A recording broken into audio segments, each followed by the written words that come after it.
This is my third video on Khajuraho. The second Khajuraho video I called the Khajuraho Old Village Walk was almost an instant success, also maybe because I did it differently than the others. In this video I go back to the original effort, which tries to answer the question of what I saw myself and what brought the style called Nagra to the city of Khajuraho. As before, I will try to answer the question by taking a Khajuraho walk.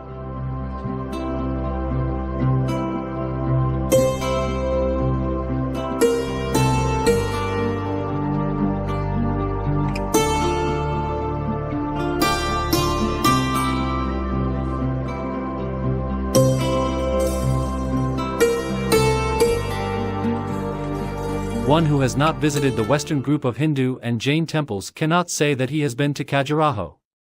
There are 9 temples in the park behind the campus fence, which can be gradually walked around in a semicircle. One temple is separated from the visitor area by a fence and is accessed directly from the street without a ticket. This is because religious ceremonies take place in it, especially in the evening. We will look at that in another video.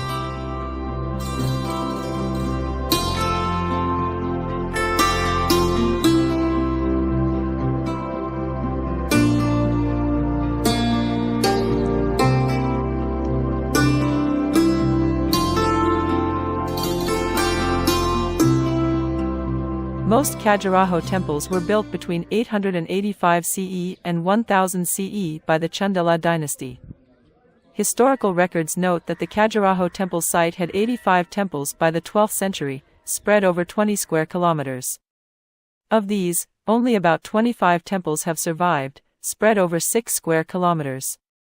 Of the surviving temples, the Candaria Mahadeva temple is decorated with a profusion of sculptures with intricate details, symbolism, and expressiveness of ancient Indian art.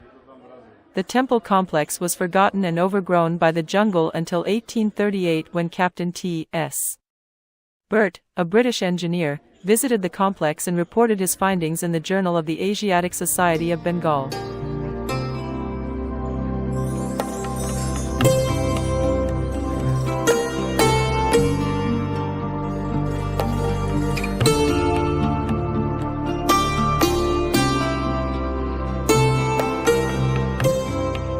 When these monuments were built, the boys in the place lived in hermitages, by being brahmacharyas, bachelors, until they attained manhood, and these sculptures helped them to learn about the worldly role of householder.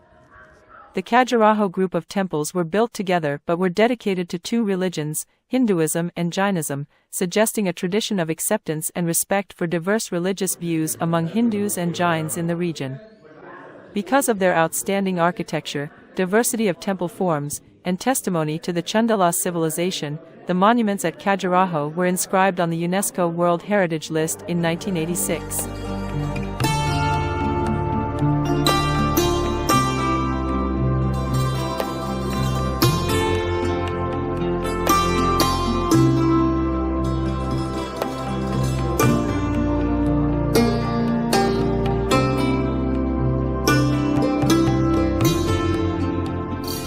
The Khajuraho temples feature a variety of artwork, of which 10% is sexual or erotic art outside and inside the temples.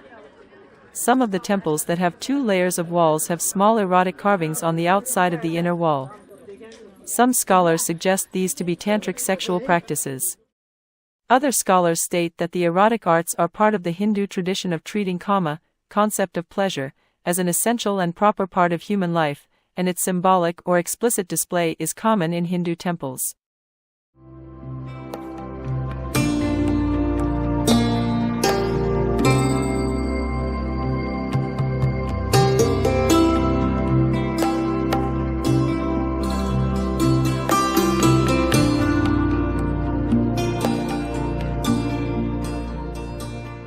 I did not expect this in Khajuraho. Dignity-looking naked men walked through the park between the temples. I took 2 shots of them more by accident than on purpose. I then immediately deleted the second one and cut the first one because it still seemed quite disrespectful to me. Who is it about?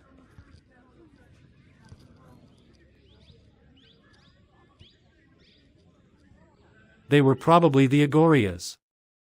The Aghorias are a Hindu sect of followers of the ascetic Kina Rama, which is said to have split from the Tantric Kapalika sect in the 14th century. In the outside world, they are known primarily for their practice, which crosses many social taboos, eating meat from corpses, feces, etc. The Aghori are Shaivaists and Monists.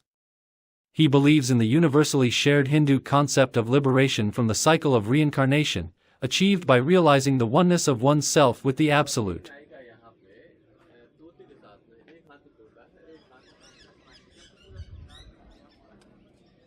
The Aghori believe that Shiva is perfect. Since Shiva is responsible for everything in the world must also be perfect. To say otherwise is to deny Shiva. The practices of Aghori, eating flesh from corpses, are attested in a 16th century Persian source and a 19th century British source. An Aghorian ascetic walks naked, wears a shroud, or covers himself with ashes from the place of burial. He meditates on corpses as a symbol of his own body. For him, eating the flesh of corpses is a symbolic realization of his own true self as part of the Absolute.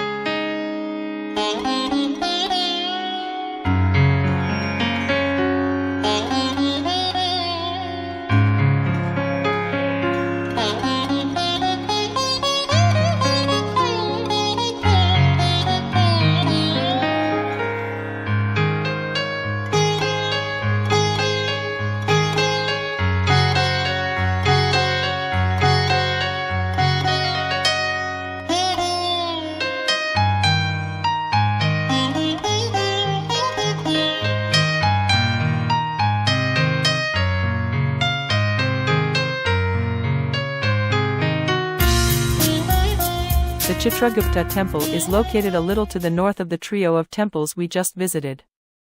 Like most temples in Khajuraho, it faces east.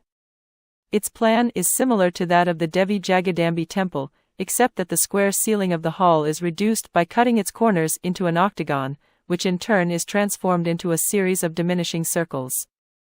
Like the Jagadambi Temple, the ground plan consists of an entrance porch, a Mahamandapa with side transepts, a vestibule, and a sanctum sans ambulatory.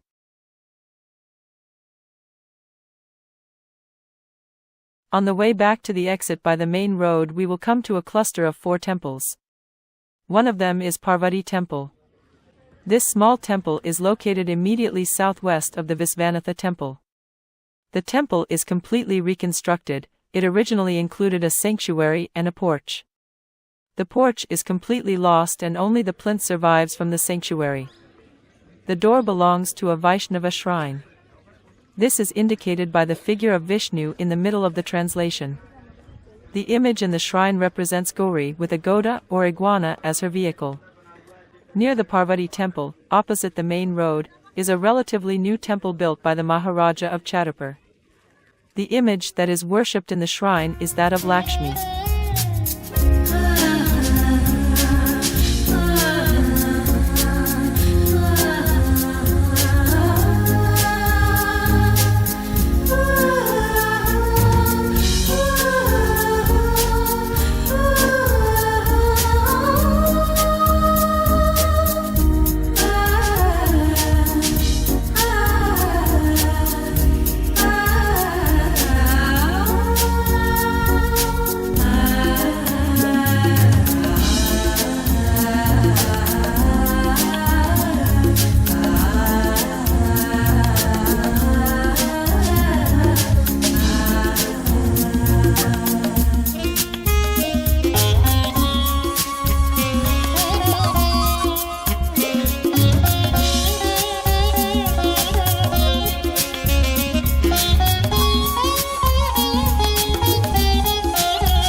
Built around 960 AD. During the reign of the Chandela king Danga and originally dedicated to Adinatha, Parshvanatha Temple is one of the finest monuments of Khajuraho. The temple is rectangular in plan, with 2 projections at opposite ends. The east projection serves as the entrance porch, the west projection comprises of a shrine that is attached to the rear of the sanctum.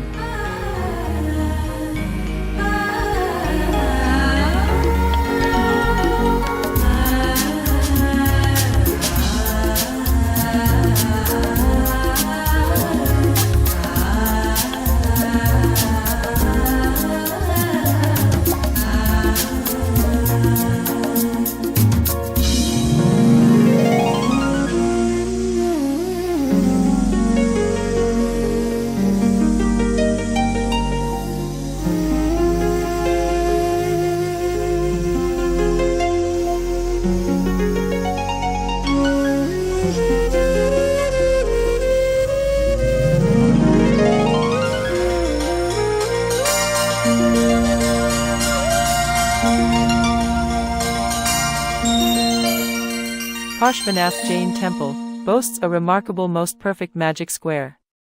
It contains numbers 1 to n2 and has two extraordinary properties, all 2 by 2 subsquares sum to 2s, where s equals n2 plus 1, and diagonal pairs separated by n/2 sum to s.